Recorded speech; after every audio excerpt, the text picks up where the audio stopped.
Let's unwrap the UVs of a head using Exercise Texture Editor. First, we'll apply a cylindrical projection to the head. If we update the texture editor, we can now see how the UVs have been projected. Now let's get a texture for the head.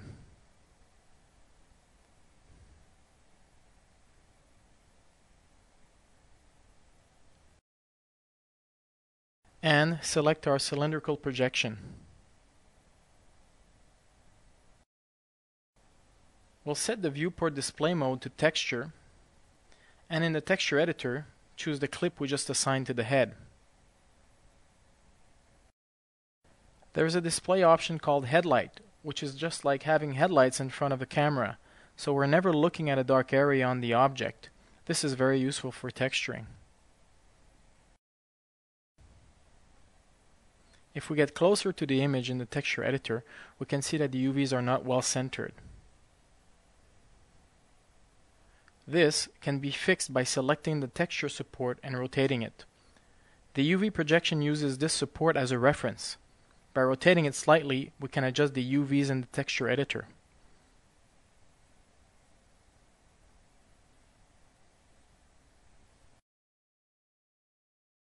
Now let's start moving the UVs so they match the proper areas in the texture editor. We'll start with the eyes. We can either do a polygon selection in the viewport using the Alt key and dragging across two polys to select the loop, and then update the texture editor, or try a more efficient way and use the border edge filter. Select both eyes border edge and update the texture editor. Notice the available selection tools in the texture editor. We'll use Grow Selection, which is the plus shortcut key. Using the Sync button, we'll update the viewport to show the selected samples. An Auto Sync option is also available under Preferences.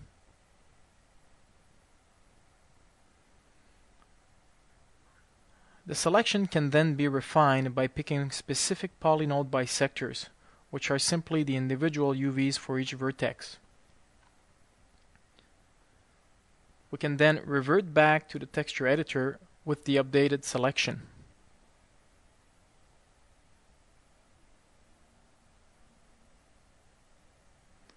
We'll just keep the UVs along the contour of the eyes. As we've seen earlier under the Edit menu, there is a Create Cluster command. The shortcut key is Ctrl-L, which we can use to save a cluster for the eyes. One of the ways to access the UV clusters is through the Scene Explorer under Polymesh and Clusters. By selecting our new cluster and pressing Enter, we can rename it.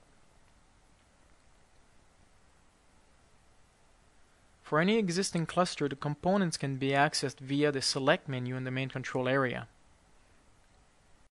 Now that we have the sample points, the texture editor can be updated. Now that we have the eye UVs selected, we need to move them in the proper place on the texture. But to keep a texture continuity from one polygon to another, we cannot separate the UVs, but rather move them together with a proportional fall-off. We'll use the Proportional Modeling tool. The property page can be opened by right-clicking on Prop in the main control area, but don't forget to also activate the Prop button. A distance limit of 0.5 is a bit strong.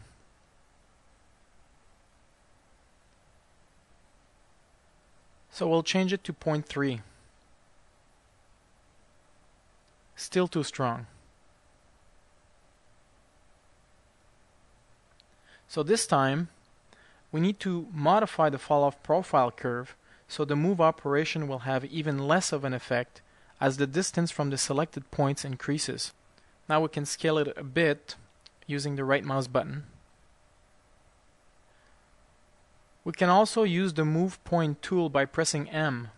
In this case, no UVs need to be selected. The move operation will take the proportional fall-off into consideration.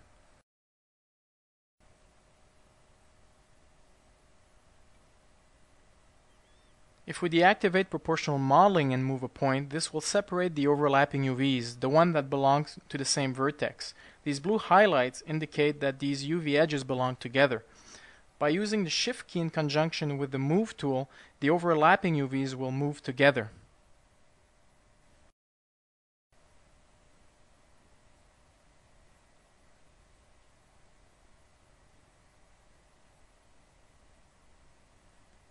For precise UV positioning, the Snap tool can be used. In this case, we will snap to pixel corners.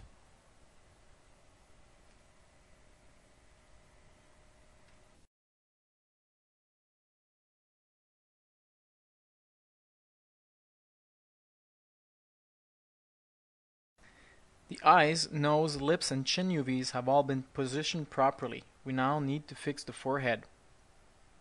Again, we'll use proportional modeling, but simply reducing the distance limit value or changing the shape of the fall-off profile curve as we did before is not enough. Every time we move the selected UVs, the operation affects other properly positioned UVs, which should remain as they are. The solution is to actually move the fall-off curve point along the bottom axis.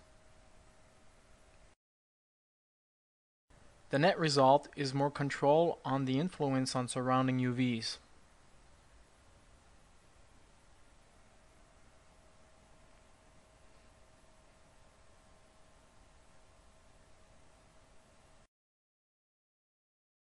Let's work on the ear now. We'll select the ear cluster, get its corresponding sample components, and frame them in a 3D view. The UVs are reflected in the texture editor as we update it. Next, we frame the selected UVs by pressing F. Again, we'll transform the UVs using proportional modeling.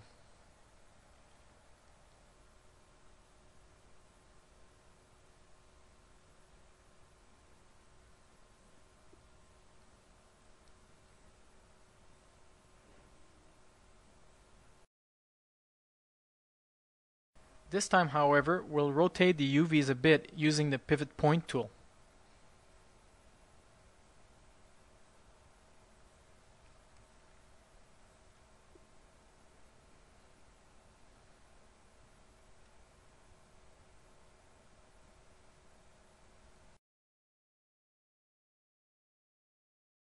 Next, we'll marry the shape of the ear.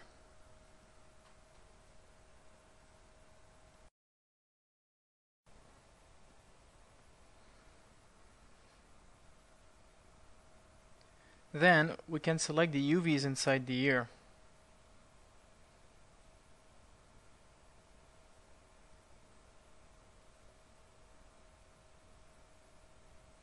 And all those that won't be visible from outside of the model.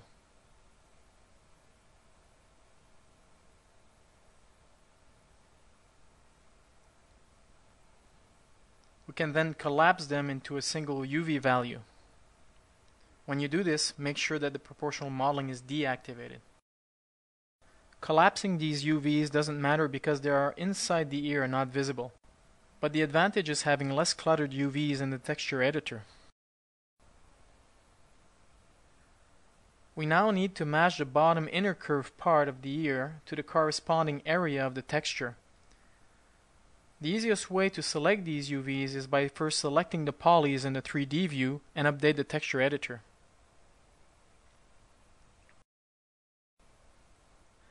Activating vertex bleeding will ensure that the unselected UVs, which share a vertex with the selected UVs, will also follow during a move operation.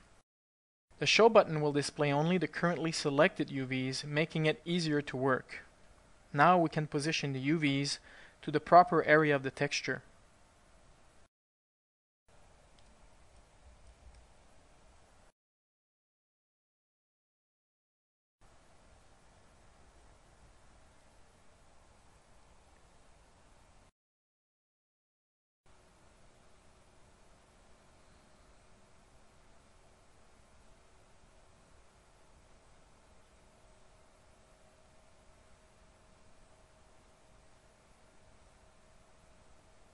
Next, let's take a look at where the move operations have been stored.